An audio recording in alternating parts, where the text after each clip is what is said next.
All right, everybody, welcome back to the number one podcast in the world, the All In Podcast. We're back.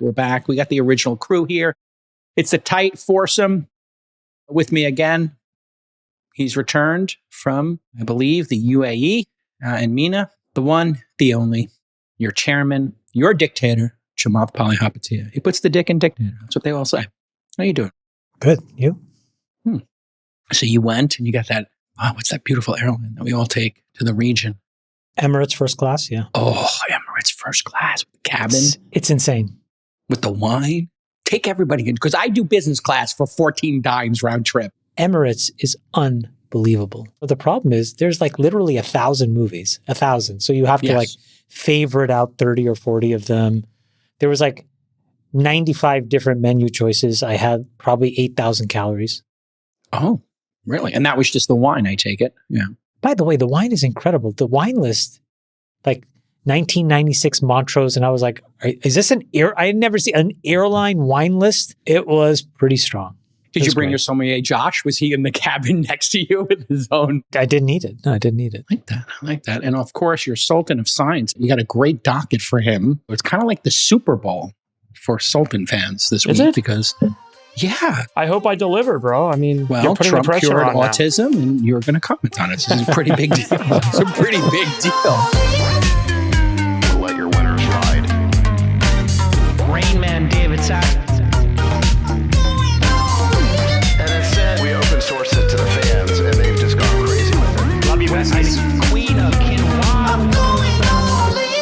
And then, of course, the one, the only. He puts the bizarre in czar. David Sachs calling in from his bizarre. You got that backwards. It's you put the czar in bizarre, not the bizarre in czar. Yeah, I'm playing with it. I'm workshopping it. So I've been trying both ways. But yes. And you're calling in, you're echoing, which is great. I'm on the road. You're on the road between meetings? Well, yeah, basically. Exactly. Are you in a motorcade? No. Okay, listen. The topic of the week, H-1B visas are being overhauled. Trump administration announced a new $100,000 fee for all future H-1B applications. It's a one-time fee. There's been a little confusion about it and the details, but that's how they do things in the 47th. Just some excitement, a big announcement, and then we figure out the details. Lutnick originally said it would be $100,000 a year, but then the White House clarified it will be a one-time fee. This is a huge jump. The current fee is nothing. It's like $2,000 to $5,000 that you pay to the government. You might pay a lawyer, double that or triple that to do the work for you if you're a big corporation. But this hits on a lot of the Trump campaign promises, tougher on immigration, looking out for U.S. workers. We've talked before here about the abuse in the H-1B system. I'll give some of my personal insights in that after I throw to you, Chamath. And before I do, they had an interesting poly market. Will courts block Trump's 100K H-1B by September 30th? 3% chance of that happening. So it looks like everybody's kind of aligned with this program. All right, Sachs, I know you're on the road, but your fans demand to hear your take on this. What's your take? I think it's a good idea to have this $100,000 fee, and I'll tell you the reason why is because right now there's something like 5 times as many H-1B applications as there are slots. So I think they grant about 85,000 H-1Bs a year, and many more apply for it. And as a result, they have a lottery where they just kind of, I guess they randomly choose who the winners are going to be. And if you look over the past decade, roughly half the H-1Bs go to these like IT consulting firms. Yes. And the average salary is like $65,000 a year. So it kind of puts the lie to this idea that you hear that H-1Bs are for like high-skilled engineers, AI researchers, things like that. That's not in practice what happens. In practice, what happens is you have this lottery and a huge chunk of them end up going to low-end IT jobs. And I think by putting this $100,000 fee on it, you encourage the applications to go to the actual higher skilled, higher paid jobs where there's actually a shortage of Americans. And you encourage US companies to try to fill those jobs with Americans first. And so I think, putting aside some of the details, I think the big picture here is that they're using market forces to put some scarcity around the H-1B application.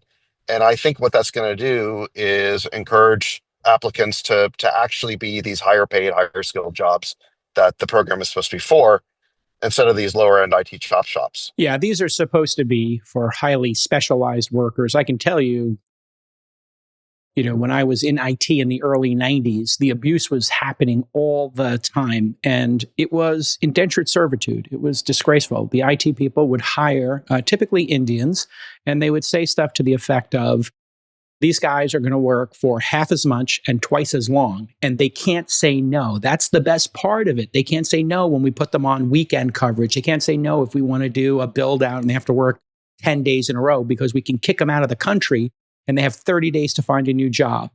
And so it's a giant scam on the bottom half of these. I witnessed it firsthand. Every discussion I've ever had about H-1Bs, in relation to IT and consulting, has always been about saving money.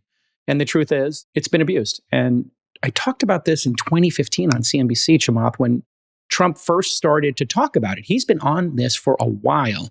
And it's just great to see them. I had suggested $20K a year, and that's kind of where they wound up. I additionally think they should do an auction for 1/3 of these. Let all these big tech companies that are truly trying to get in very unique PhDs from Oxford in AI, man, let them just put out how many they want to buy and at what price, do a reverse auction, and fill 1/3 of them with, I don't know, maybe OpenAI or XAI, or Microsoft jumps the fence and pays $100K, $200K per person. What do you think, Chamath, just broadly speaking on this and the policy, the abuse, everything? I came to the United States initially on a TN visa, which is the NAFTA visa between Canada and America. And then I switched to an H-1B, and then I got my green card and my citizenship in the early 2010s. Elon came in on an H-1B, Sundar Pichai came on an H-1B, Satya Nadella came in on an H-1B. There's a lot of folks that have done a lot of good things that have used this specific visa. That being said, I think Sachs is right that people have found an end around and have been abusing this H-1B system. There was an incredibly exhaustive thread by Robert Sterling, I think it was about a year ago, but I wanted to use that as a jumping off point to explain a couple of reasons why I think that there's been rampant abuse. The first thing is the H-1B program is supposed to be 85,000 visas a year. But here is the data. And so what you see is that in many years, including the last several, it's been upwards of 10 times that number. And so there are a lot of people that are getting shoehorned into this program. And when you see this, you can start to see why a lot of people are saying that there is wage suppression and that it's taking away from American jobs. Because if the program was meant to be for 85,000, you would think, well, listen, that's a drop in the bucket. Nobody would feel that in the American economy.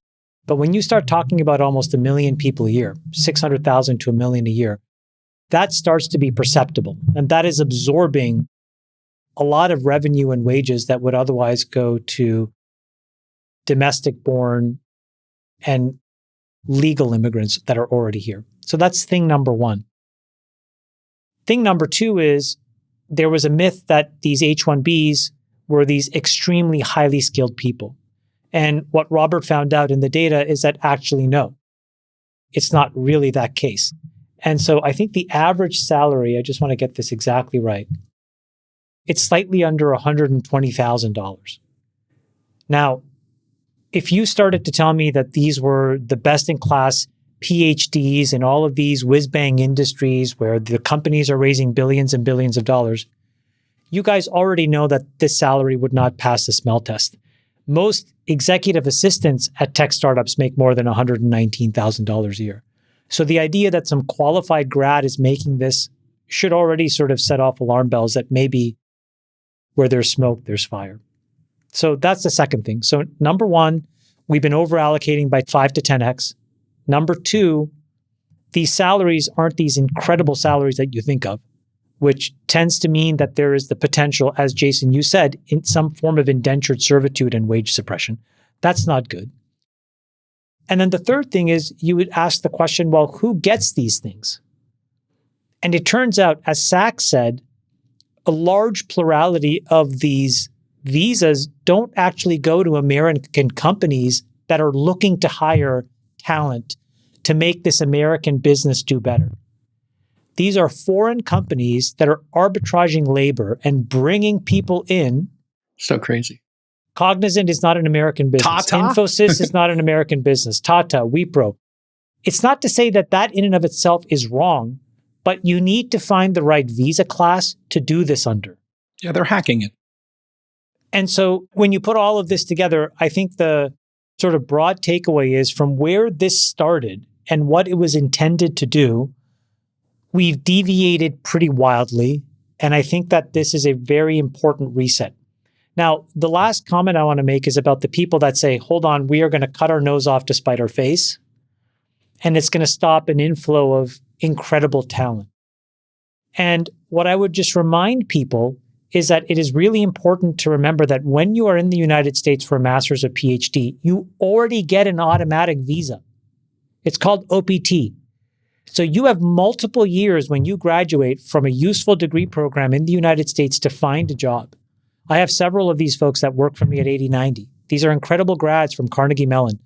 They are off the charts smart. But because they did a master's or a PhD, they come with a couple of years, and you can oftentimes extend that. And that will give us a very good amount of time to figure out how exceptional they are. And then quite honestly, I would gladly pay the $100,000 to get these guys on an H-1B program.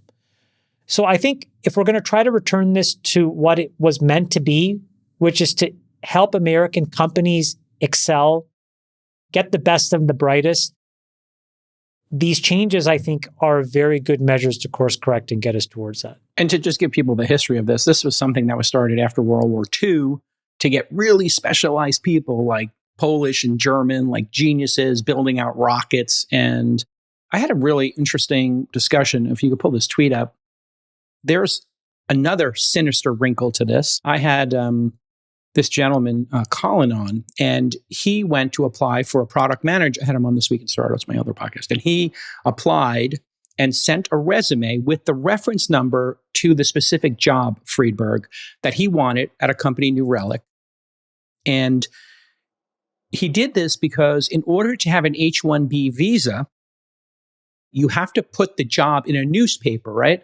So what these companies allegedly are doing is putting these jobs in these like obscure newspapers so that Americans don't see them. They're not putting them in places, that you might see them. And there's a group of Americans who are going and finding these jobs and saying to Americans, go ahead and apply. Here's the shadow jobs, I think is what they call them. And so he put the reference number in there and they wouldn't even interview him. And I talked to him and he's kind of crestfallen. He's like, I would like to apply for this job, but it's obvious that I can't get into it. This is like, I think just shows the entitlement of these tech companies. And I don't know New Relic's position on this. They can email us and I'll give it in the next episode. But they're basically listing fake jobs. And somebody, Abby from People Ops over there, just kind of doesn't even let him interview for the job. The whole thing is just really dirty at the low end. And at the high end, it's under monetized. So Friedberg, your thoughts on this? I know you have a lot of friends. You're an immigrant yourself. I'm not sure how you got here and what visa you came under, but I think it came when you were a kid, right? I'm not sure what your parents came under, but what are your thoughts on this and the impact it might have? Well, I think there should be two separate programs for what we could call highly skilled workers. What you were referring to after the end of World War II, there was a secret US operation called Operation Paperclip, where we tried to recruit German scientists and engineers. Between 1945 and 1959, America recruited, I think, 1,600 of these scientists. So it was both, call it disabling to an American rival or adversary, but also expansive because that was when the nuclear industry was growing and much of nuclear science was being pioneered in the earlier days in Germany. And so the kind of American workforce expanded, but more importantly, a new industry was able to be enabled and unlocked and grown in the US. And then the German state was disabled by losing these scientists. one could make the case that a similar sort of scenario should exist today, that we should have a second Operation Paperclip. And perhaps it should be a continuing process rather than necessarily kind of this laissez-faire process that we have today, where we identify some of the top industries and the top scientists and the top domains and go after those scientists proactively with government action, government support in partnership with private industry. If you look at papers being published across mainstream scientific journals, the majority of papers today across nearly every scientific domain are being published out of China. And this ranges from physics to chemistry to material science to biotech. And there's a real case to be made that perhaps those scientists would be better off, and America would be better off if they were doing their research, pioneering here rather than there. Yeah. So I think that there's a very good strategic case to be made that perhaps like a more directed, high energy, high effort kind of Operation Paperclip be undertaken again around the world. The H-1B program, I do agree, has been heavily abused as a way of kind of compensation arbitrage. And, you know, if you find a highly qualified, excellent talent, as we all know, for a high-skilled laborer in engineering or science today, that person, if you amortize the H-1B over 7 years at $100K, that application fee, that's $15K a year, call it. That certainly seems worth it for the right sort of talent. And it forces the question about, can this person be found in the United States or not? The alternative would be to force a higher salary range such that you as a company are now basically being forced to pay a higher salary, which means you have to justify that this person is worth it to bring them in from ex-US, and you can't find the talent locally. I'll tell you a program where we do this where it doesn't work in the US is called the H-2A program. This is the immigrant farm worker program that we use for temporary labor on farms. And the way that program is set up today is you have to pay the farm worker that comes in on an H-2A some amount over minimum wage. And the amount that you have to pay over minimum wage is a function of the average wage in that state across all industry. In the case of Florida, they're paying $5 to $10 over minimum wage for farm workers, and they cannot get any Americans to work on the farm. And they're being forced to pay $5 to $10 overage. And by the way, these farmers and these farm businesses are being heavily subsidized by the government. One way to think about the ridiculousness of what's going on is the US taxpayer is paying a premium salary to foreign workers. What we should be doing is enabling, when there's no workers available in the US, we should be enabling a free flow of labor, but only in the case where there's no workers available in the US. But there is a downside to that model, as we're now seeing in the ag industry. Farmers are losing money across the board, and they're having to pay a premium for foreign workers to come and work on the farm, and they can't get US workers. There's two sides to the sword on this, is my point. But I do think this Operation Paperclip notion should be taken on as a separate kind of strategic mandate. Absolutely, yeah. And that was, a lot of the Jewish scientists had already fled Germany. My understanding, Paperclip was for the Nazis, the former Nazi scientists. That's right. And they were working on some pretty dark and cutting edge stuff in chemical and biological. It just wasn't rockets, right? Well, it was everything. It was everything. Remember, at this era, we were just developing quantum theory, and quantum theory led to nuclear science, which led to the development of the atomic bomb. So, yeah, I think Operation Paperclip was pretty far reaching. But today, as an American, do you really want all of the cutting edge research in material science, in physics, in chemistry, et cetera, to accrue to China? Or should we be thoughtful about it? It's intellectual talent that's making these breakthroughs. It's not necessarily institutional capacity. It's not like they have better institutions per se than we do. We have amazing institutions, amazing capacity, amazing place to live, and so on. So there's a real kind of mandate that we should probably think about undertaking here, not just for extension of our industry base, industrial base, but also for disabling what we would consider rivals or what American might consider rivals. Just on this Operation Paperclip point, it's interesting that China, the Chinese government, took away the passports of the engineers at DeepSeek after the launch of that model, or at least it was publicly reported. I can't attest to this from firsthand knowledge, but there are definitely a lot of reports about this, and you can see why. I mean, if we could recruit or snap up a few hundred or at most a couple of thousand of these top AI engineers, that'd be a game changer. Totally. In the AI race. So China start to see those people as a strategic asset, and they're not going to let them immigrate, I don't think. But it would be something for us to think about. Similarly, on the chip design front, there's probably just a few thousand people. That's all we're talking about. That would be a game changer on that side, although they're largely in Taiwan, not China. And again, I don't think the Taiwanese government's going to be too excited for us to snap them all up and move them to America. But in both these fields, there are a relatively small number of people, kind of like in the space race, who, if they were all in America, it'd be a huge game changer. Here's the thing. We do have a really rich diversity of people from all around the world in higher ed institutions in the United States, getting masters and getting PhDs. We just need to be better organized about what to do with them. And we need to sort of reach out to those people, build relations with them, take advantage of OPT, and then we can always create a different class of visa for them. We have the ability to do these things called national interest waivers. So all of the infrastructure exists. And I think that if we can clean the decks on the H-1B stuff, it'll give people a lot more incentive to support the national interest waiver concept. I think the reason why people don't believe in this entire immigration conversation is on every part of the distribution of immigration, people see problems. They see Abuse. an open border on the one They're side. worried it's going to be abused. Yeah, exactly. Exactly. Yeah, it's abuse. And it feels terrible. There's been too many of these horror stories where an American is told to train their H-1B replacement who's making 25% as much. Look, I shouldn't even tell this story, but it was told to me yesterday.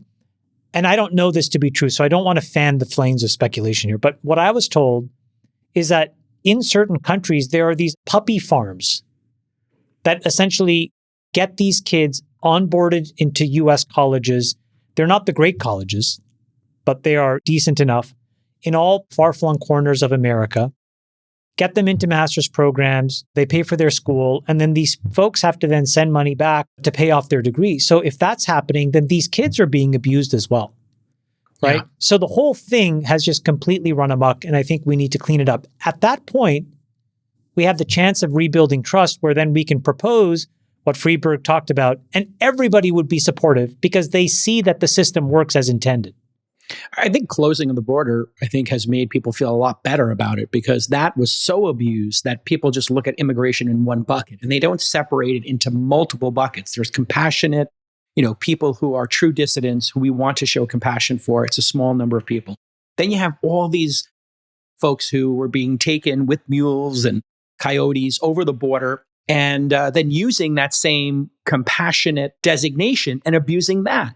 And when you do see that abuse, I think people, when they hear Trump come on here, and when he was a presidential candidate, President Trump came on and said, hey, we're going to staple a green card right to those degrees. And then he immediately got backlash. Well, now I think if things have calmed down, and now President Trump and the administration have the high ground, they could say, look, we closed the border. Now we should have a really thoughtful discussion. We're giving these people American educations. They want to start companies. They want to build our companies. They want to build products and services. Those products and services are going to create more jobs. And look, we're at 4% unemployment, 4.x. We're in good shape because we closed the border. And that's where you had millions of people coming in. And that was the true problem. And this isn't the actual problem. You make a really great point, Shakeup. I mean, using the one word immigration to wrap up all of people that are coming to the United States, I think masks the real series of things or set of things that are underlying people seeking asylum, people in need, but then also people that we want to go attract and bring here actively. And it's probably not the right term to use just the word immigration. The word you want to use is it should have a qualifier recruitment and a qualifier for every term. Yeah. Yeah, the term is recruitment, what you described, the paperclip mode. That's recruitment. Then you have dissidence, and that is compassion for true dissidents. And then there's family. Great. So you have compassionate dissidents and family members. And then you have this big thing in the middle, which is everybody in the world wants to live here. Everybody can't. That's immigration. And so just put it in 3 buckets. And then our leaders need to have discussions, 3 different discussions, and have it in a thoughtful way, not muddy the waters and politicize this. That's what's been causing such a big problem. Both sides of this argument have been so charged. Hopefully now that the biggest one has been deathly done by Trump. Trump said it at the UNGA. He said, you know how many people have crossed the border since I came into office? He said exactly 0. Yeah. That's incredible. I mean, we have the greatest military in the world, we can't close the border to people who are coming on, with backpacks across a border. Like, we should be able to secure the border with drones and cameras. It was done deliberately. They opened the border, and you know that Of course. because remember when Texas tried to put up barbed wire They to removed it. enforce their own border, That's right. the Biden controlled border patrol got rid of it. They removed it. That was a tell. So this was done deliberately. Yeah. That was a perfect tell. Like, I remember when we covered that last year. That was the total tell. Okay, Freeberg, some major news in science this week. Let's talk about autism and the press conference that happened this week with Bobby Kennedy and President Trump. Here is the chart. Autism has increased dramatically over the years. There's a big debate of what's causing this, and there's obviously correlations, there's causations, there's the testing of this, and maybe we're just testing a little bit too loosely around this, but we went from 1 in 10,000 in 1970 to 1 in 1,000 in 1995 to 1 in 32 in 2022. The press conference, Freeberg, was a little spicy and unique, performative, maybe, were some of the criticisms, but there's a real issue here. And why don't you take us through it and educate us so we can kind of get to reality? Because the press is having a field day with this, obviously, on both sides. I think autism, just like Alzheimer's, there may be several underlying conditions that lead to what we would call the phenotype of autism. That is what we all observe as autism. It's considered a spectrum disorder. There's many different variations of it. There may actually be many different underlying conditions or underlying drivers, biological drivers, that are causing it. One of the drivers that came up during the press conference and in the subsequent interviews that Marty Makary, head of the FDA, has done is that they've identified and shared papers that have been out for some time that there is a receptor that absorbs folate, a type of vitamin B, and that folate receptor may be attacked by the immune system. And as a result, you can't really uptake vitamin B. And so those cells dysfunction. And when those cells are dysfunctional, you end up having what looks like what we call autism. And so one of the things that they announced is they're going to work on getting the label updated for leucovorin, which will resolve, for many people, the folate receptor issue. The other thing they brought up is a paper that was done by Andrea Baccarelli, who's dean of the Harvard T.H. Chan School of Public Health. This paper is a bit old, where he took several studies and analyzed them and showed that across 46 studies, 9 of them showed no association with acetaminophen, the main active ingredient Tylenol. 4 showed a negative association, meaning it was actually protective and good for the fetus. And 27 had a slightly positive association, which means that it was having some contributory effect to both ADHD and autism spectrum disorder when women would take acetaminophen while pregnant. And Nick, if you want to just pull up that image from the paper, this is the original paper that was published by Baccarelli. So again, he didn't do any primary research. He didn't actually go and study patients. He took the data from 46 other studies, and then he added it all together to run this kind of macro analysis. And you can see here that he showed some risk. There's no specific way to quantify that risk, but there's some increased risk of having attention deficit hyperactivity or autism as a result of taking acetaminophen while pregnant. Now, I think autism, again, one of the underlyings might be this autoimmune condition associated with the folate receptor. What causes autoimmunity is a whole nother conversation, and we can get into the vaccine stuff if you guys want to, because there's obviously a lot of conversations going on right now about the immune system being primed to have kind of an auto antibody response, but there may be other things contributing to it. So I think it's pretty clear that our modern world, in the last couple of decades, there's a cumulative effect of environmental exposures that children are getting, whether it's microplastics, whether it's chemicals in the food, whether it's just the environmental exposure in the air related to small molecules, whether it's related to other things we're putting in our body. Every one of these things, the way to think about it is maybe if it has a positive effect, it might increase your chance of autism by 0.05%. And then another thing might increase your chance by 0.07%, and so on and so forth. And so when you add up all the things in our environment, there may be a cumulative effect that has a result in different underlying conditions in our body that may result in what looks like things that we call autism. And so none of these are very specific. There's one shot and one path and one specific thing. And I think that's very important. Yeah, let me just ask two clarifying questions, really lightning round for you, Freeberg. Number one, for the audience, how is autism diagnosed in these studies? Is there a blood test, a genetic test, or is it just a bunch of questions? I know the answer, but I wanted you to clarify it for everybody. And then how does the geographical differences in autism, just like we saw with trans kids, there's many in certain cities and none in others. So maybe you could talk a little bit about those two issues, which I think many people have been talking about. So I don't think that there's one specific diagnostic test for autism as if it was one disease. Again, these are phenotypes, these are behaviors that are being measured that people call autism spectrum disorder. And so the diagnostic criteria falls under a set of screening and behavioral tests that go on. And, one of the things that there's a survey, there's an observation, and there's a bunch of things. Is it like a score? Is it a score? Yeah, so there's a scoring system, exactly. And so then there's different levels. What did you and Zach score? Yeah. Where are you guys? Because we could bet. Hold on, before you tell us, Chamath and I are going to bet on it. I'm going to say that Sachs beats Freeberg by 16 points. Make it over under. Over under? I think these guys are. Well, who's highest on the spectrum? Well, Sachs may have gotten in the 90th percentile. He's definitely in the 90th percentile. I put Freeberg in the 70th. We need a poly market. What did Sachs Freeberg get on the score? By the way, just to go back on the acetaminophen study.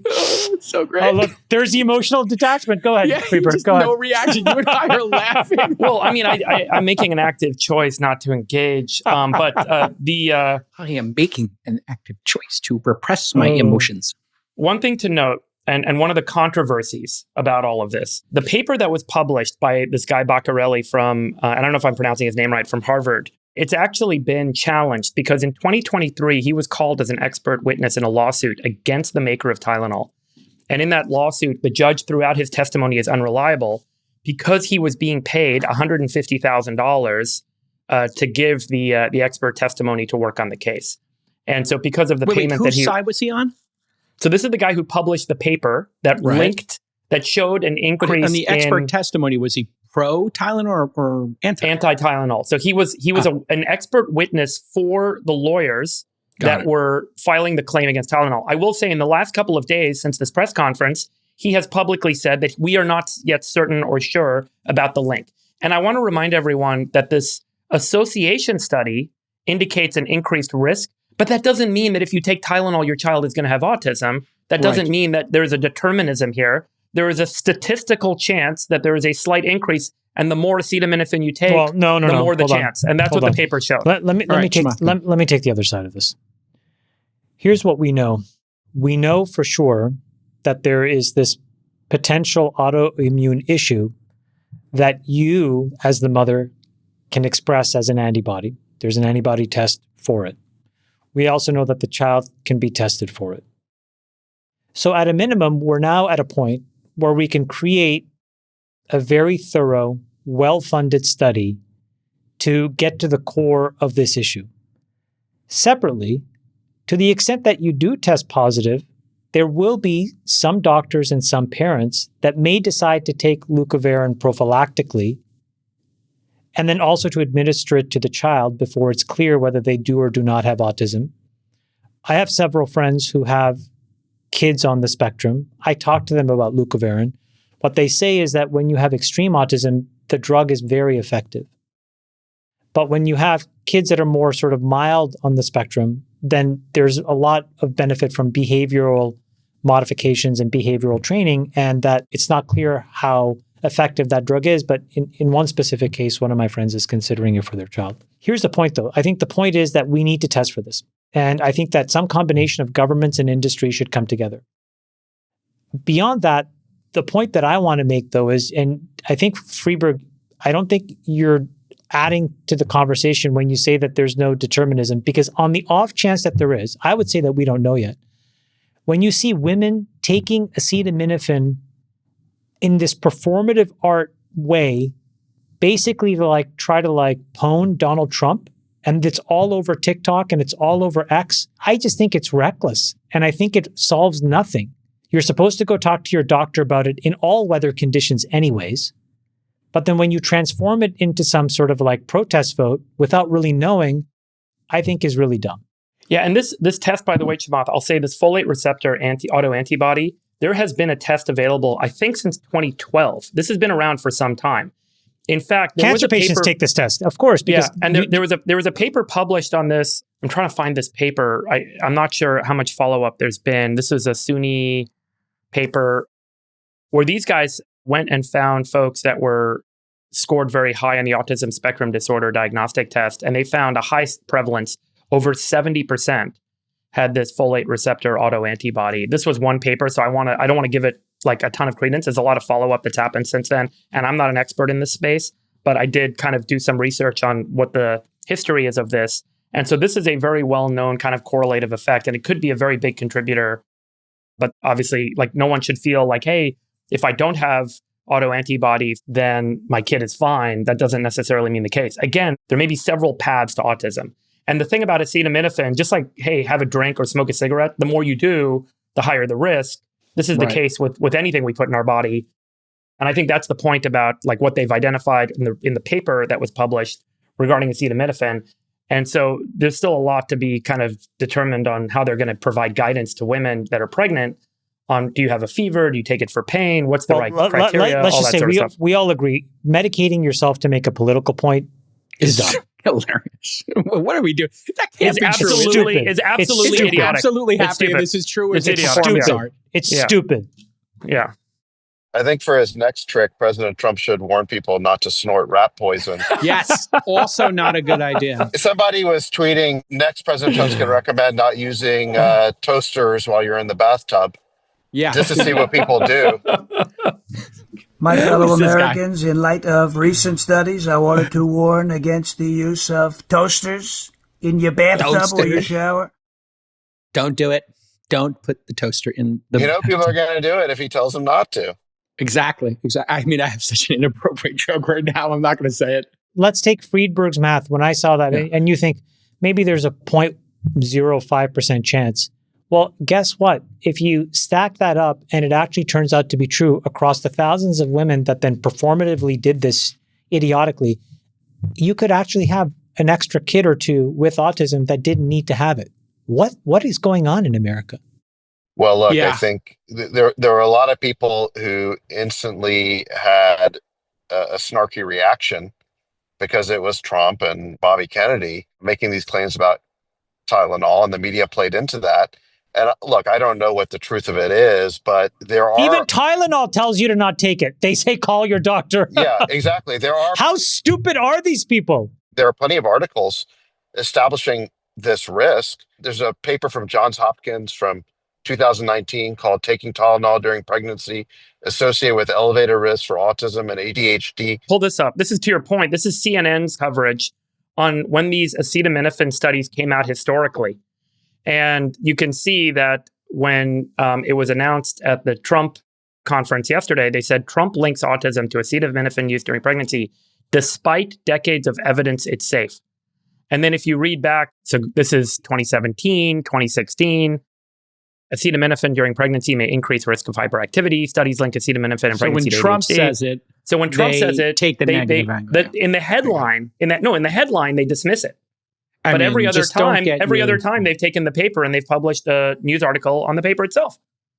I just couldn't believe this. All this like CNN. Yeah, they ignore all their previous reporting on the subject. I mean, that's what's kind of crazy about it. The supercut was hilarious. Check out this is the supercut of Trump saying Tylenol. It was hilarious. Don't take Tylenol. Don't take it. With Tylenol, don't take it.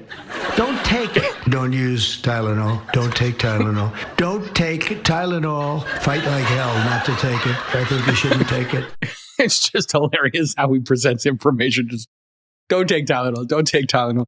Great week for Motrin, though. So I heard sales are up for Well, them. no, because it's also been established for a very long time. You don't take ibuprofen, aspirin. Yeah, you Those definitely two don't things take are ibuprofen. even worse. Yeah, ibuprofen is terrible if you're pregnant. So Do wait a not minute. take- Why is it specifically that this one mechanism of action was completely inoculated, and every other mechanism of action for things like pain relief and headaches are known to be pretty bad for women and babies? Come on, guys. Yeah.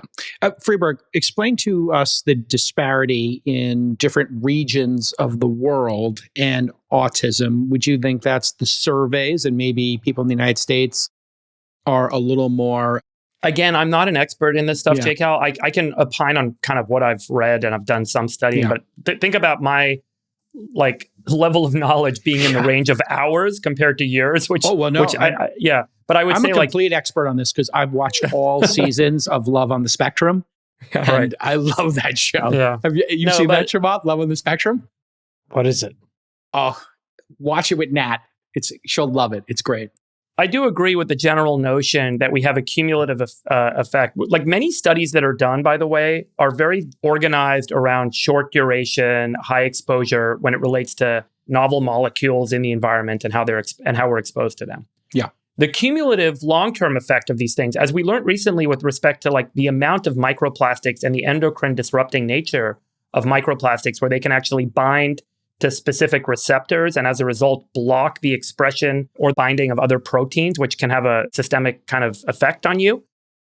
We didn't realize that until recently after we've been making plastics for 70 years. And then we didn't realize these plastics were breaking down and cumulatively kind of, growing in our environment, in our water supply, as a result, in our food, in our balls, in our brains, in our hearts. And so what are these molecules doing as they accumulate in our body? And that now needs to be studied and understood. And then we have this big, challenging industrial question of what do we do about it?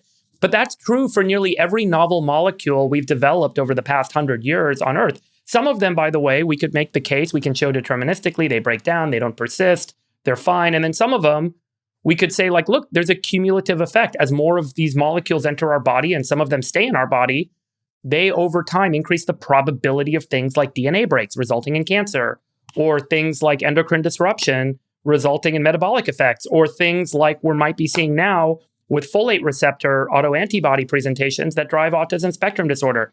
So I think that there's a lot to be said, generally speaking, about the cumulative effect about a lot of the stuff we put in our environment. And as much as I could disagree with things that Bobby Kennedy might say, I can tell you asking these questions is critically important. As scientists, we have to constantly interrogate, and this cannot be just a political point. I'm not going to sit here and say I agree with the statements that might be made by the president when he says never take acetaminophen. I think it's a little more nuanced than that, frankly. But I do think that the idea that we should be asking the questions and interrogating for answers is very, very important. And so I think that's an important takeaway, because if you talk to people who have been impacted by this and people in the community, the reaction was, we're glad we're getting a lot of attention. Yeah, that was a weird press conference on the margins, but we're glad that this is a focus now.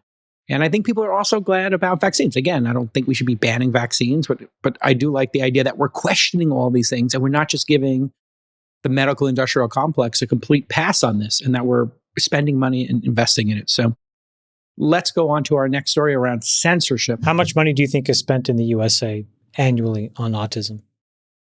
Gosh. Do you think it's enough to fund a longitudinal trial? Yeah, I mean, I don't have the data to know. And then I guess you would, on a societal basis, you would be thinking, is there a better use of capital, right? But we're a rich country. We have the ability to fund some of the stuff. And there's private companies who probably would fund this too. Right? I bet you we're wasting money in all kinds of random places where finding a few $1 billion to run this trial is a good thing. Yeah, that totally makes sense. All right, we've got a lot of news in the censorship space. So this is This Week in Censorship.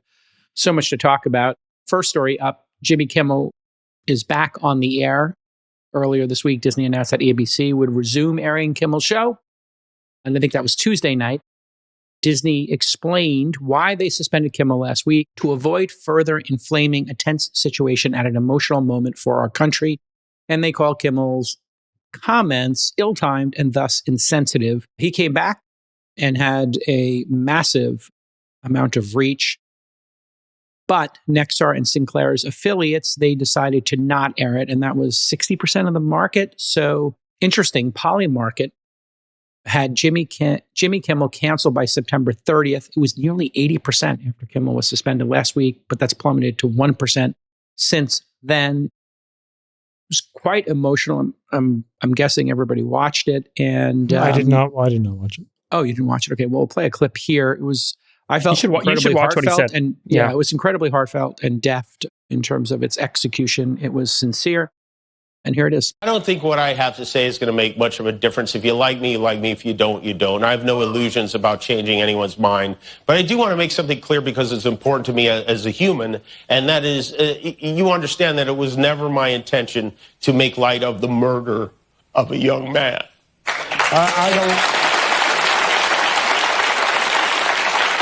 I don't think there's anything funny about it. I posted a message on Instagram on the day he was killed, sending love to his family and asking for compassion, and I meant it, and I still do. Nor was it my intention to blame any specific group for the actions of what it was obviously a deeply disturbed individual. That was really the opposite of the point I was trying to make, but I understand that to some that felt either ill-timed or unclear, or maybe both. And for those who think I did point a finger, I get why you're upset. If the situation was reversed, there's a good chance I'd have felt the same way. I have many friends and family members on the other side who I love and remain close to, even though we don't agree on politics at all. I don't think the murderer who shot Charlie Kirk represents anyone. This was a sick person who believed violence was a solution, and it isn't. Ever.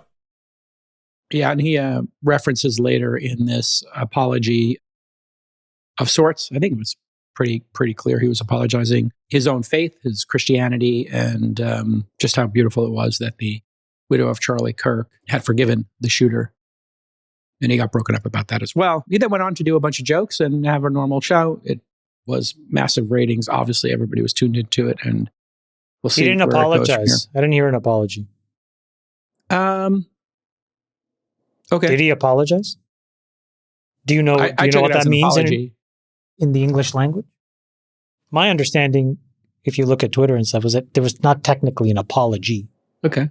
He didn't apologize, and he didn't say what he had done wrong. I guess what he said is that I didn't mean to make light of it wasn't my the situation. Intent. Yeah, it wasn't my intent. Yeah. It wasn't his intent. It was an explanation more than an apology? Okay. Nobody was accusing him of making light of the murder. What he did, and what people were upset about, is that he lied and said that the shooter was MAGA. And he did not hit the nail on the head in terms of addressing that. And he's being called out for that. Now, look, I still think that his statement there, let's call it an apology, was constructive and positive, because at least he is showing empathy towards the other side. He obviously feels bad for Erica Kirk and for Charlie Kirk. And in the current overheated political environment, just expressing empathy for the other side is a positive statement. And I think he definitely brought the temperature down.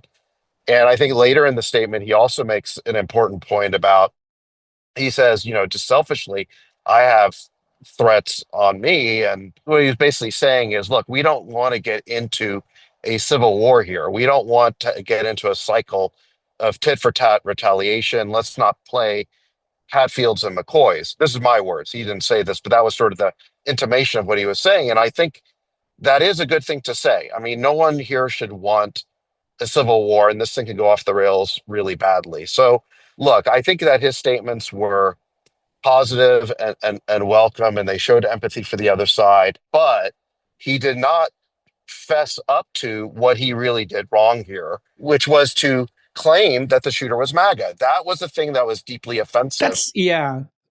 And hold on. And the reason why he did that is he was not the only one doing it.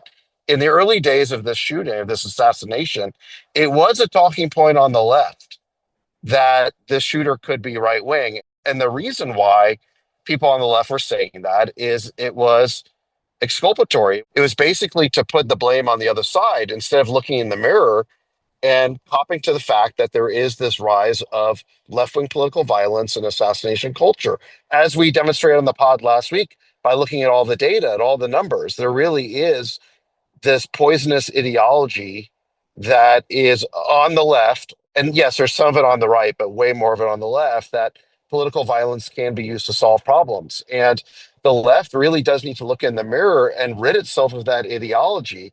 And by not admitting that this assassin was motivated by that ideology, they are ignoring that opportunity for self-reflection and for progress. That last part is important. I think the point is that when you say that somebody is mentally deranged, what most normal people do is then say, oh, it was an aberration, it was an outlier. And I think that that is a dangerous way to try to sweep under the rug what is something that's more virulent and is increasingly acceptable in society. This guy might have been crazy in the sense that he was willing to use murder to achieve his objectives. I think we can all say on some level that's crazy. It doesn't mean he wasn't animated by an ideology that lots of people believe. And I think the proof of this was the celebratory reaction to the assassination of Charlie Kirk. You saw it on TikTok, you saw it on Blue Sky, you saw it on corners of social media, you definitely saw it on Reddit, where you had thousands, maybe hundreds of thousands of people celebrating the death of Charlie Kirk and basically buying into this idea of political violence as the solution to their problem, and to the idea that it was acceptable to use violence against people they hated. And so, again, this is the problem with the random nut theory, is that it really ignores all the evidence we have about the larger reaction to the Charlie Kirk assassination.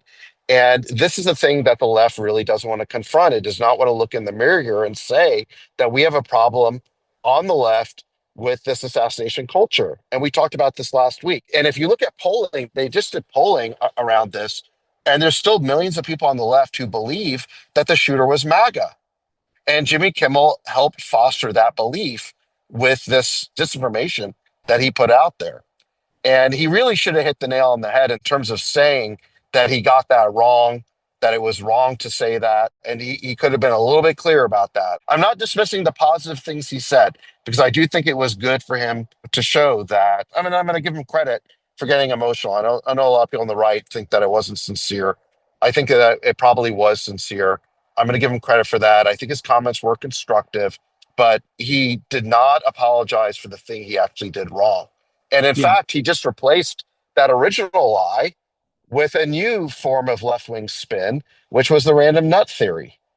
And I think, let me stop there. But the point is that really we need to come to grips with the fact that there is this toxic political ideology now that's mostly on the left that does need to be confronted. I'm going to go ahead and say, we should clean up a little bit here, or I'm going to clean up.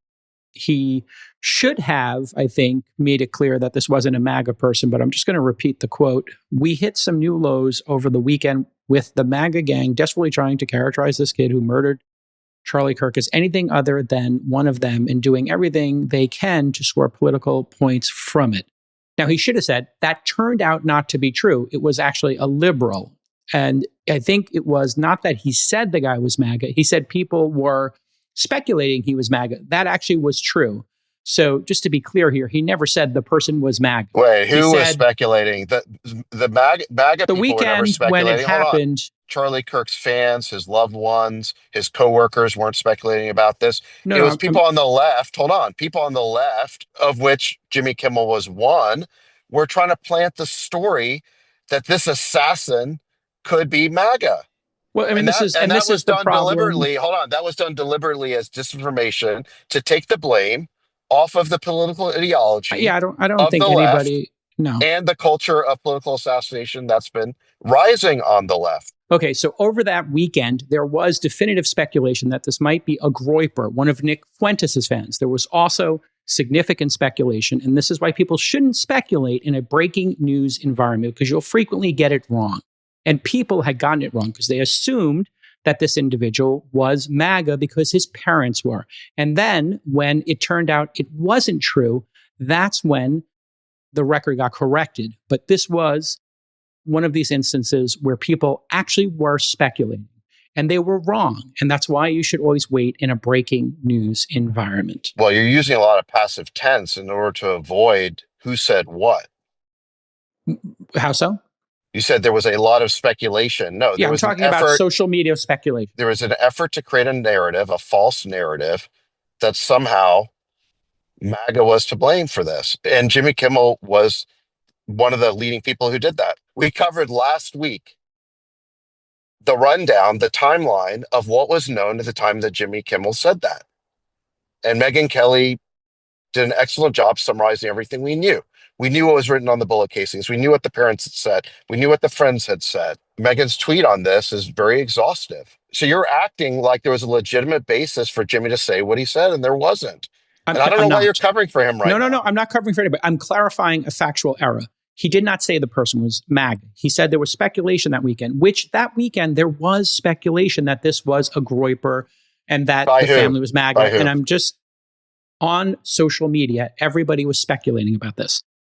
And I think the problem here is that we're saying that the left wants to assassinate people. The left has assassination culture. I know many people on the left. I don't know anybody. I haven't talked to a single person on the left who is in favor of what happened or in any way supports it. And it's quite the opposite. Every single person I know on the left, every single person, who is a high profile person on the left, with the exception of maybe one or two really dark people, they have all said that this is horrible and tragic, and there is no place in civil society for violence. So I'm trying to actually balance this down and say, this wasn't the left. This is not the left strategy. The strategy does not want to murder people. That is absolutely false. And the left is not pro assassination culture. All the leadership on the left. You certainly changed your tune, because last week we showed you plenty of data showing that there was 3 times as many people on the left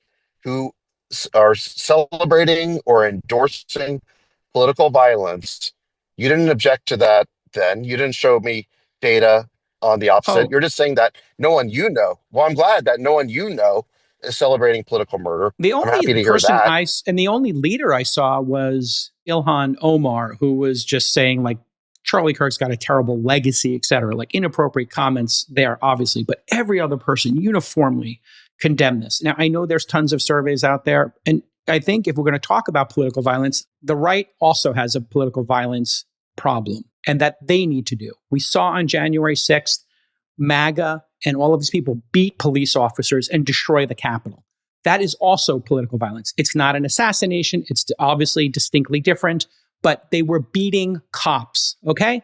And the price they paid for that was they were all given pardons for beating police officers, okay? So there needs to be better leadership from the Democrats and the right on this.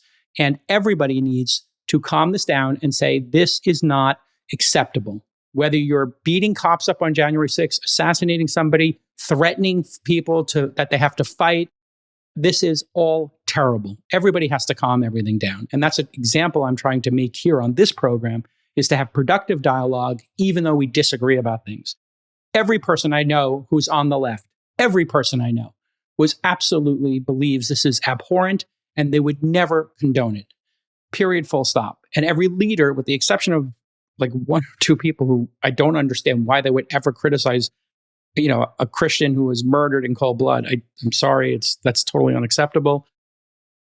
But anyway, that's my position on it. Look, I understand this is a heated issue. Let me just make one final point. I know that both sides have their quote unquote nutcases, violent extremists who engage in horrific crimes, and they should all be denounced equally. The difference here that I think we saw with the Charlie Kirk assassination is that you saw thousands, maybe even upwards of 100,000 people on the left on social media rejoice and celebrate his assassination, or downplay it and minimize it on the grounds that somehow he deserved it for the things he said.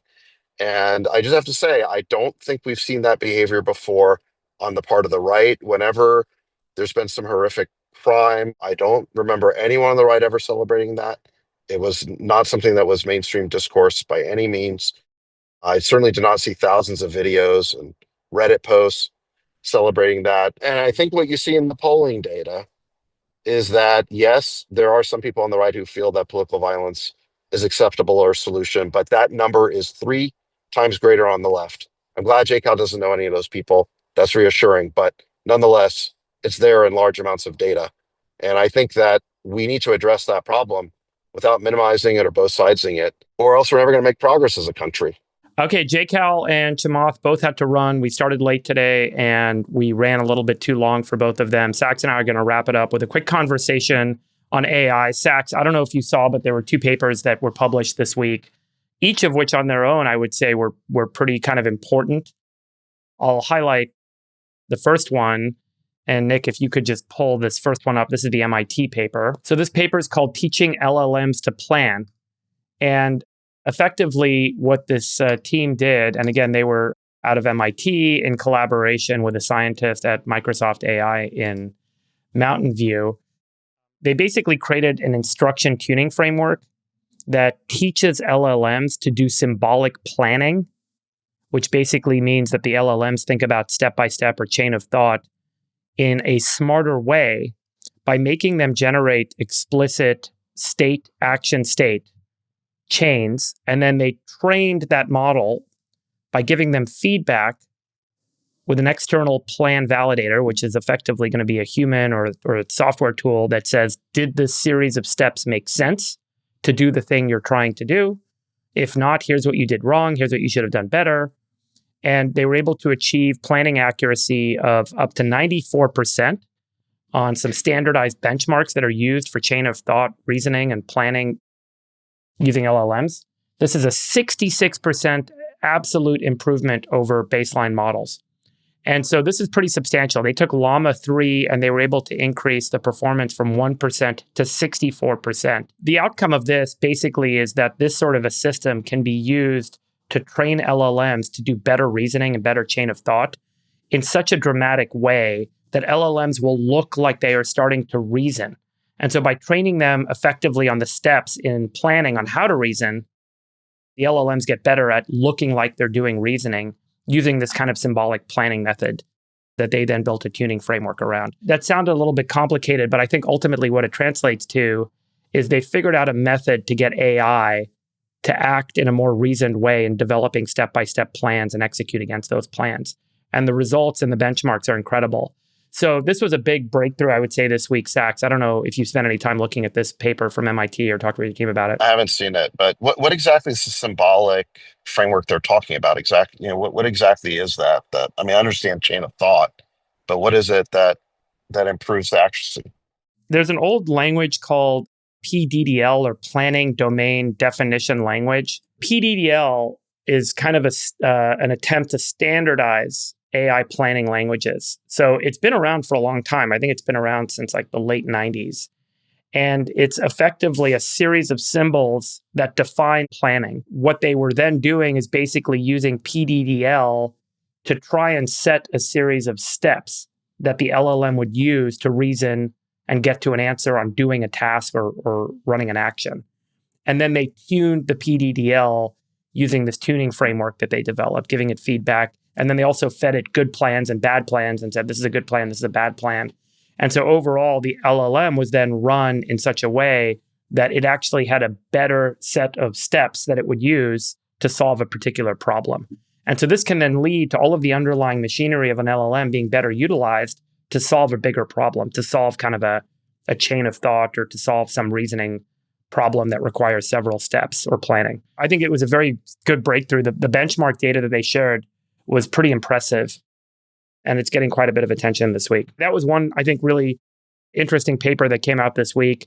The other one, and Nick, maybe you can pull this one up. So this one's really impressive, Sax. This comes from a team in Germany. This paper was published in the journal Nature Computational Science. These folks took a GPU, and for each token, typically you'll have the entire key value chain transferred from high bandwidth memory to cache memory. So this means that you're moving a lot of data between one type of memory and another type of memory. And what they were able to do is they were actually able to reduce the physical memory size that's needed to run the attention window. As a result, the energy and the total token cost to run inference went down significantly. I'm trying to simplify this down as best I can, but what matters is the end data that they provided. Their architecture led to a speed up of 7,000x compared to the NVIDIA Jetson Nano, 300x compared with NVIDIA RTX 4090, and then 100x compared with the NVIDIA H100. And the energy was reduced by 40,000x compared to Jetson Nano, 90,000x compared to RTX 4090, and a 70,000x energy reduction for the same outcome over an H100.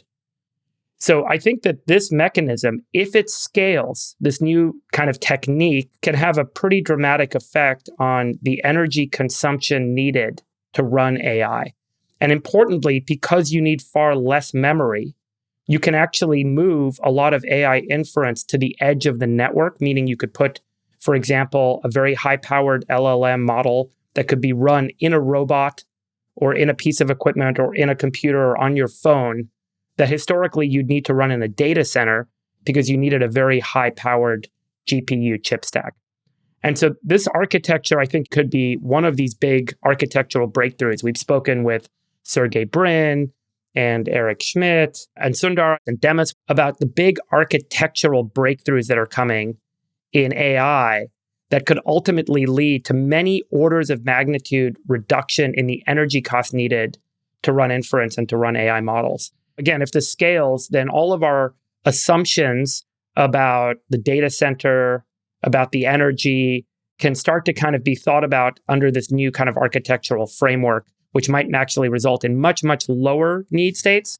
We'll see. But it was a really, I think, important paper, and folks are going to look at this paper and say, this could be a pivot point in how we think about the energy and infrastructure needs to support AI. I don't know if you and your team have reviewed it, but it's definitely worth spending some time on. Yeah, look, I think the writing was on the wall that models are going to get smaller and smaller and more efficient to the point where they can run on the edge on local devices. I mean, that was one of the implications of DeepSeek. But if you look more recently at, I think, the launch of Llama 4, their smallest model, I think it's called Scout, runs on a single GPU. Right. So I think we're going to have a whole range of smart devices that will have a single GPU running a pretty decent AI model. And I mean, obviously your phone will have one too, probably a much better one. Have you and your team talked about like what the energy demand curve looks like as these better architectures? Like if we're talking about 10,000x reduction in energy to run a token, have you guys thought about, well, you know, does energy scale as we've projected it to scale? Does data center need scale like we've projected it to? Or do you think that because they're more efficient, we'll actually have more demand? That just sounds a little too good to be true right now. Right. As between papers and products, I pay a lot of attention to the launch of products. And I don't pay a lot of attention to papers. Right. I know that some papers end up being really important. For example, the paper on the transformer architecture back in 2017 turned out to be enormously important. But I think that a lot of papers just don't really go anywhere for whatever reason. Maybe they're hard to reproduce, so they don't scale, what have you. So I just don't really pay that much attention to the academic literature. I do pay a lot of attention to product launches. And when someone launches something revolutionary, then it immediately gets everyone's attention because you don't have to speculate about whether a proof of concept is going to be possible or not. You actually see it. I guess what I'm saying is that the proof of the pudding is in the eating. Right. I think we're going to need a lot more power, a lot more electricity. I think that's pretty well known. We haven't even gotten to the robot revolution yet. That's coming in the next 5 years. That's going to be energy intensive. So if this thing's even close to being correct, then you could run the most kind of sophisticated LLMs in a robot without it needing to be run out of a data center going forward. And the robots can simply make a request for information from the internet that they need. But all of the actual computation, the reasoning, all of the base knowledge would sit locally in that device. It's really incredible to think about. Like we are going to end up with these like robots. It's amazing. Yeah. Well, I think that's right. I mean, I think that self-driving wouldn't work if you had to run all the inference on the cloud. I mean, it's run locally, right? By powerful AI chips. And then obviously you can connect when it needs to. But no, I would expect that robots are going to have a local AI model. Yeah. Okay, cool. Well, that's it. I mean, those were the two papers I thought were really pretty impressive this week. Hey, Freeberg, what exactly happened with YouTube? Do you have an update on what happened with our episodes from All In Summit that appear to be shadow banned? Yeah, tell us what happened there. Okay, so thank you to the folks at YouTube. They actually worked all weekend to help us figure out what happened. And there was nothing nefarious. There was no shadow banning going on. What happened was, you guys may recall a couple of months ago, we stopped bleeping out curse words in our episodes and we muted them instead. And when we muted them, the YouTube algorithm still thought that we were saying the curse word quietly, and it still showed up in the YouTube transcript. When you have a curse word in a video, YouTube marks it as restricted. So it's kind of not age appropriate. And so that's why it was getting the restricted mark. When we went back, the episodes that did get restricted all had a curse word in them. And we understand clearly what happened. So going forward, we are going to use the bleeping again instead of just muting. It was very benign, not nefarious. YouTube did a great job supporting us. We went back and fixed all the old episodes. So they're all out of restricted mode. And we started reposting all of our summit videos again. So yeah, I mean, conspiracy corner is closed on that one. Well, hold on. Do creators know about this? That if you have F-bombs in your show, that you go onto restricted mode? You know, that's a great question. And we were talking to the YouTube product team about this. There's no easy way for YouTube creators to see that a video has been tagged as restricted. And so they need to fix that. They're going to fix that, they told us. And so I think we should all kind of continue to hold them to that, because it's important that creators don't know why. One of the questions we had for them, which we thought was a theory, was if people report your video, does it automatically go into restricted mode? And the answer is no. So the reporting triggers a review separately, but the restricted mode algorithm is distinct. But when it comes to this like restricted mode being triggered, you don't know that it happened. You don't get a notice. You're not aware of it.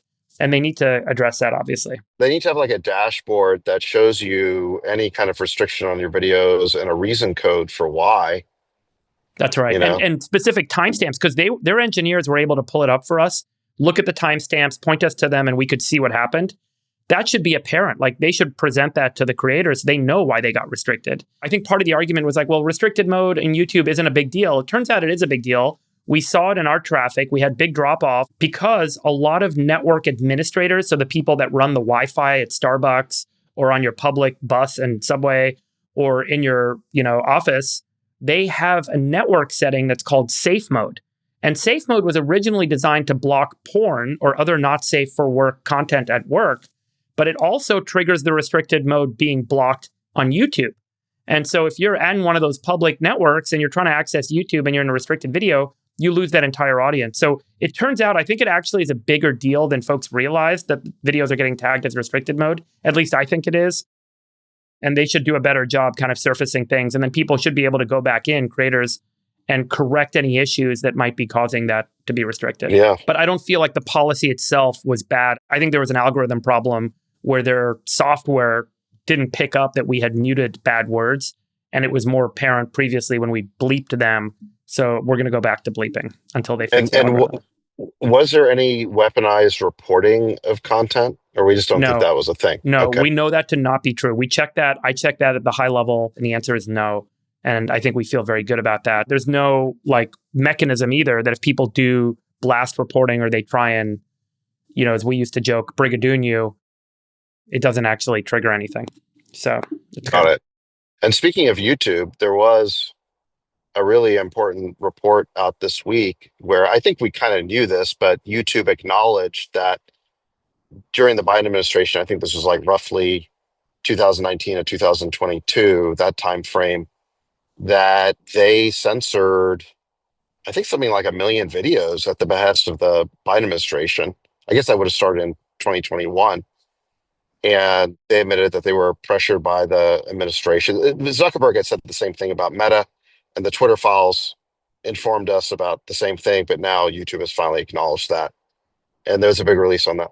I'll tell you my view on this. I think that the censorship that happened during that era is very important to have happened because it has brought a light to it in a way that now there's a hypersensitivity to it not happening again.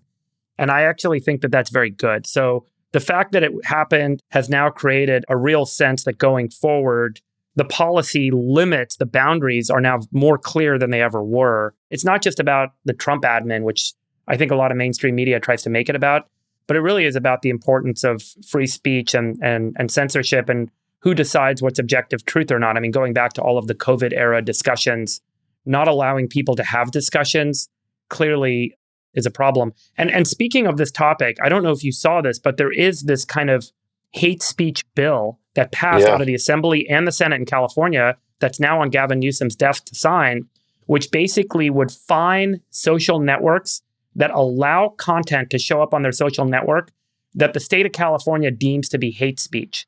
And so whatever language or terms the state of California calls hate speech, and you could see how this could become a very slippery slope very fast, they can now fine a social media company millions of dollars, which in and of itself could actually propagate a whole new censorship regime where people that are using certain terms that in that era are considered bad terms or hate speech terms, they're afraid that they don't want to get fined tens of millions of dollars. So they block all that content. And I do think that if this gets signed by Governor Newsom, it could trigger a whole new kind of censorship battle in the months and years ahead. We'll see. Well, I think that's exactly right. I think the bill you're referring to is SB 771, and it is an EU-style suppression of quote-unquote hate speech on social networks.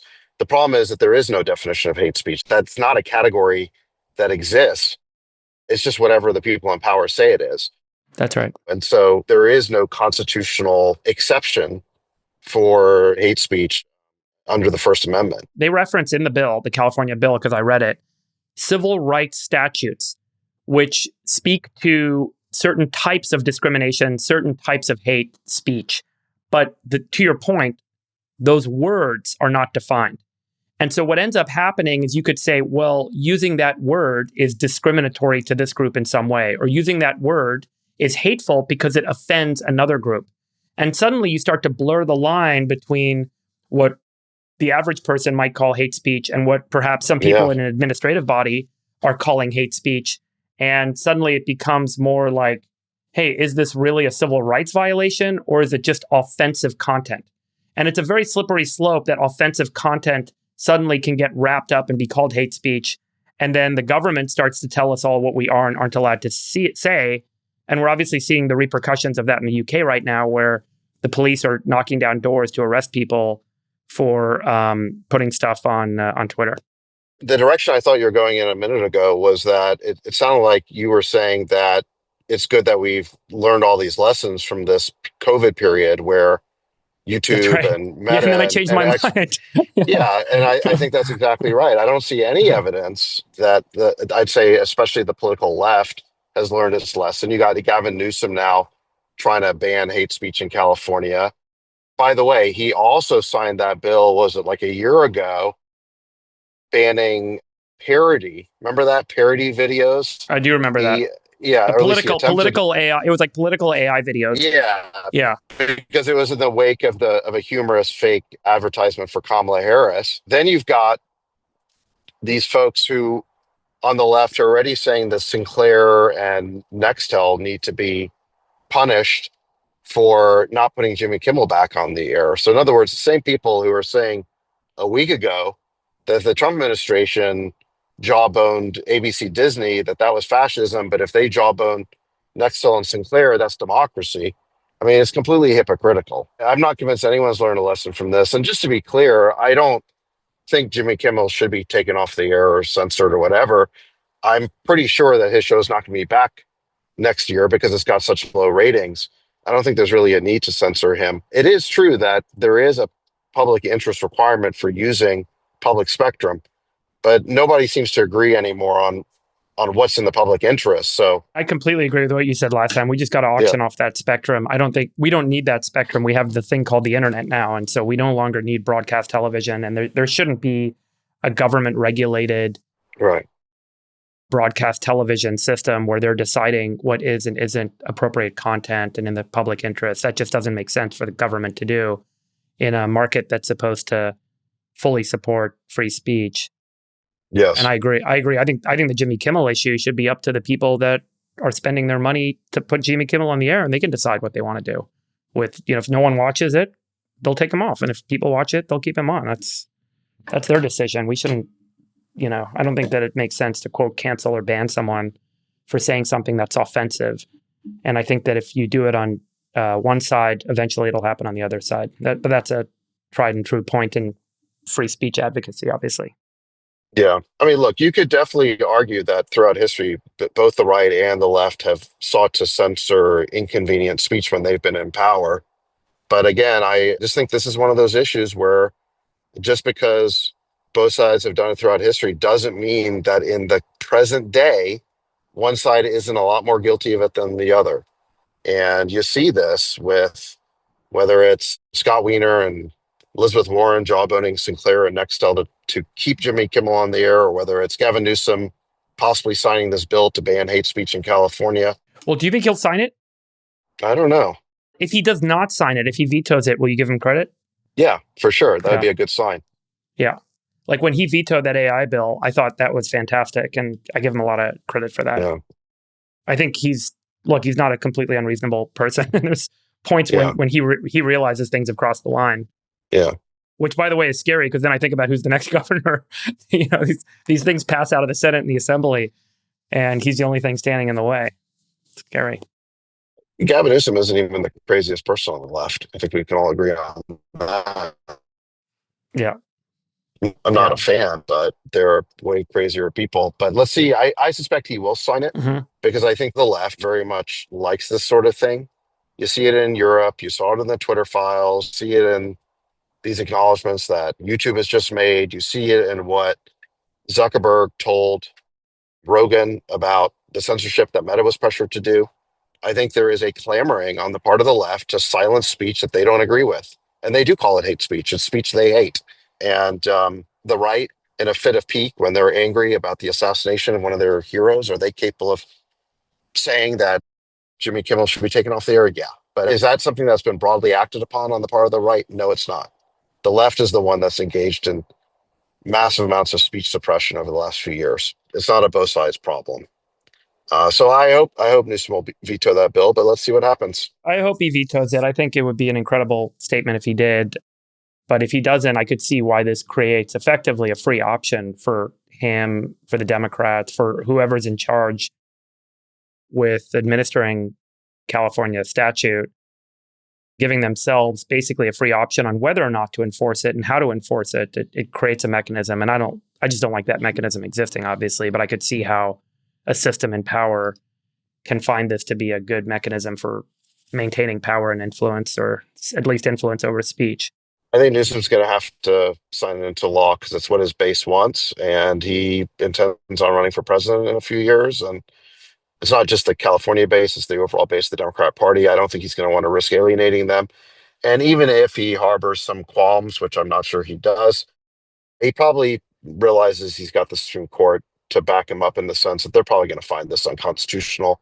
They're going to throw it out, but he can still send a message to the left that he's with them, that he wants to suppress conservative speech just like they do. So I suspect he'll sign it. Well, we'll see. All right. Thanks, everyone.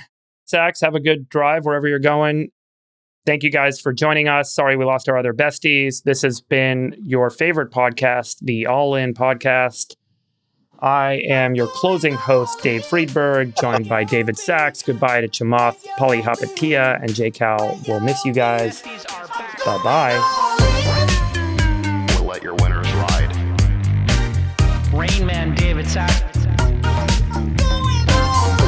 And instead, we open source it to the fans, and they've just gone crazy with it. Love you, Bestie. Queen of Quinoa.